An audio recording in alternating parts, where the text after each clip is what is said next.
Nasa Brunei na po si Pangulong Bongbong Marcos para sa kanyang state visit. At live mula sa Bandar Seri, Begawan sa Brunei, may ulat on the spot si Sandra Aguinaldo. Sandra!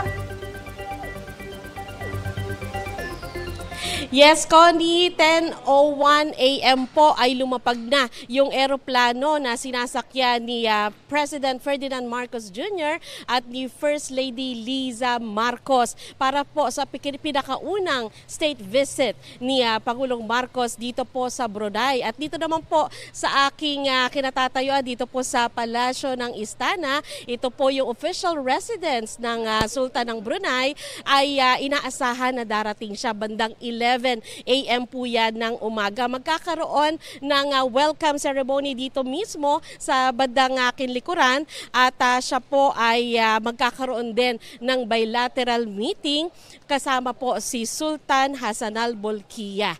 At inaasahang pangunahing tatalakay ng dalawa ang relasyong pang-ekonomiya ng dalawang bansa at maging regional peace and security. Ayon sa ating ambassador na si Maria Jocelyn Tirol Ignacio, inaasahan din ang paglagda sa kasunduan sa agrikultura at turismo. Sa hapon naman ay haharap ang Pangulo sa pagtitipon ng Filipino community dito. Sinabi rin ni Pangulo sa kanyang departure statement na isusulong din niya ang defense cooperation ng Pilipinas at Brunei. Makikipagpulong din siya sa business community dito at umaasang makalilikha ang kanyang biyahe sa Brunei ng maraming trabaho sa Pilipinas. Ito na po ang ikalawang pagbisita ng Pangulo sa Brunei. Ang una ay noong siya po ay dumalo sa royal wedding ni Prince Matin at noong Enero po yan, at ayon sa Department of Foreign Affairs, meron pong 25,000 na Filipino dito sa Brunei at siya po ay inaasahan nga makakaharap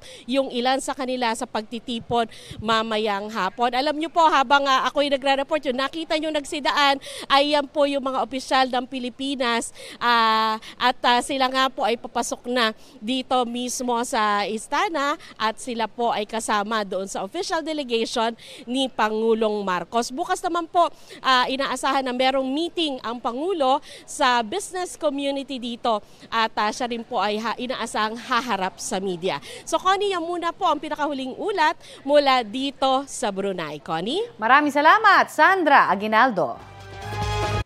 Kapuso, para sa mga maiinit na balita, mag-subscribe sa GMA Integrated News sa YouTube. Sa mga kapuso naman abroad, subaybayan nyo kami sa GMA Pinoy TV at sa www.gmanews.tv.